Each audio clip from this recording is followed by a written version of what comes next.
Comment vas-tu, globalement? Par rapport au coma, merveilleusement bien. Ces 3 mois ont été comme 3 ans. Et peut-être même 30. Maintenant, je suis trop vieille pour toi. Ça fait rien. Je vais développer le complexe d'Oedipe. C'est Anya qui le tire, quoi. Comme tu vois, quand quelqu'un qui le tire, c'est imagé, hein. Mais c'est comme quand tu tires quelqu'un du coma pour le réveiller, tu vois, tu essayes de le simuler aussi. Jeudi prochain, en fait, c'est la toute première étape de notre projet que j'ai appelé 45 millions d'Ukraine. Et là, c'est une présentation d'une pièce de théâtre qui s'appelle Maïdan Inferno de Neda Nejdana, qui vient juste d'être éditée en français. Donc jeudi prochain, c'est le vernissage de la pièce. Et nous, avec l'équipe de la compagnie Collapse, nous allons en présenter des extraits devant le public. Et ça lance notre travail autour de l'Ukraine qu'on veut faire sur les prochaines années. Alors, moi, ce qui m'a vraiment plu dans Maïdan Inferno, c'est que l'action se situe à différents niveaux.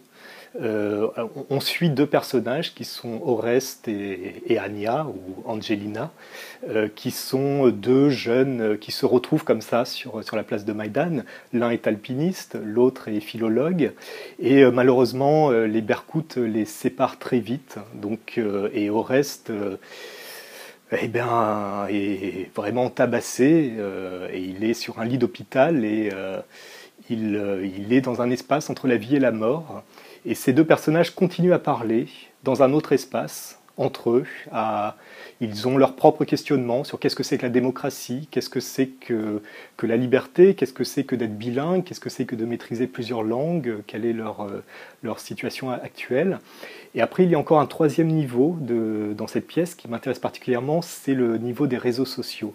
Parce qu'une grande partie de Maïdan Inferno se passe sur Facebook, parce que là, il me semble que les révolutions aujourd'hui sont très présentes sur les réseaux sociaux. C'est encore un autre espace. Au-delà d'un espace physique, on a aussi cet espace irréel, en fait, cet espace qui est de l'ordre du réseau.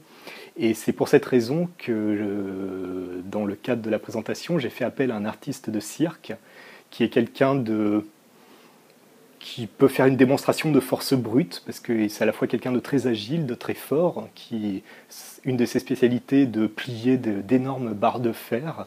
Et avec ces barres de fer, on veut vraiment construire une scénographie qui rappelle comme ça une ramification de réseau.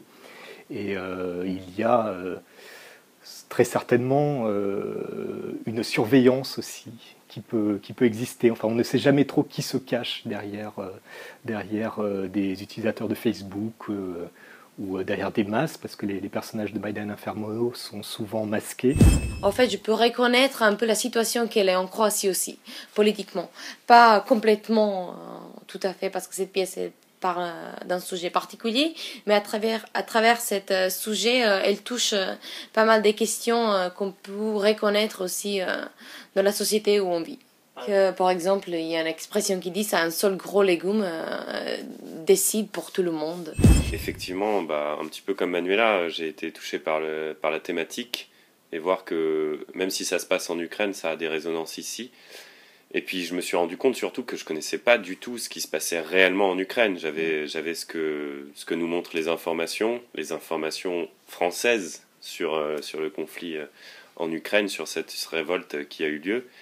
Et du coup, c'est passé déjà par beaucoup de filtres. On se rend compte. Et la pièce vient en plus dénoncer ces filtres. Donc je trouvais ça très très intéressant. J'apprends des choses et je me dis que c'est des choses qu'il faut dire, qu'il faut raconter. Sur comment ça se passe de l'intérieur, voir comment des gens par les médias peuvent être vus comme des extrémistes, alors qu'en fait c'est des gens comme vous et moi qui juste sont pas d'accord avec le pouvoir en place, qui lui a plus l'air extrémiste quand on se penche sur la question. Et donc je trouve ça passionnant, et je trouve qu'il nous manque beaucoup d'informations et que ce texte éclaire beaucoup sur la situation politique en Ukraine. Et sur des dérapages qui peuvent avoir lieu, à mon avis, jusque chez nous. Cette pièce a été écrite par une dramaturge ukrainienne, effectivement, mais l'idée de la montée en France, ici, c'est de d'apporter un autre point de vue, peut-être un point de vue un peu plus poétique, ou un point de vue qui est celui d'un auteur, en fait, d'un auteur de théâtre, pour raconter les événements des révolutions. Et c'est vrai que moi, je suis vraiment très intéressé par essayer de saisir quel est cet idéal révolutionnaire, pourquoi des gens font une révolution, qu'est-ce qu'ils rêvent au travers de cette révolution.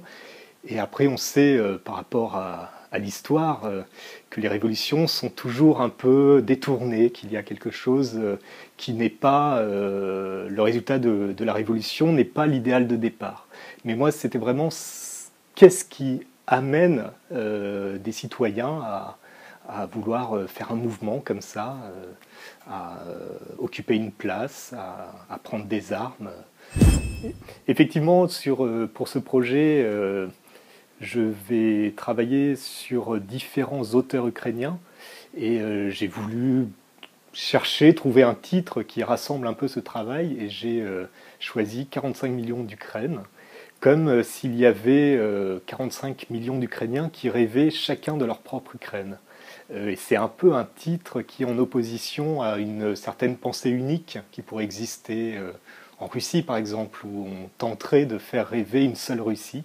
Mais voilà, j'ai choisi un titre générique, un peu poétique, comme ça, comme si au fond de chaque Ukrainien, il y avait le rêve de sa propre Ukraine. Alors, le but du jeu, pour nous, si je puis dire, c'est de créer comme ça plusieurs rendez-vous qui vont tous s'appeler 45 millions d'Ukraine, mais avec un sous-titre. Donc là, c'est Maïdan Inferno, mais le prochain rendez-vous s'appellera La Renaissance fusillée, parce qu'on va s'attacher aux années 1920 en Ukraine. Et c'est de proposer des petits modules de spectacles, c'est-à-dire c'est pas vraiment des spectacles, mais c'est quelque chose qu'on a travaillé très rapidement avec les comédiens, en 5 jours, 6 jours. Donc on va monter des extraits, des pièces aussi qu'on a à disposition, et on verra dans 2 ans, peut-être plus tôt, si c'est possible, on verra un peu qu'est-ce qu'on a créé à partir de tout ça. On va mettre bout à bout ce qu'on a fait. C'est comme si on avait fait un certain nombre de laboratoires qui se succèdent.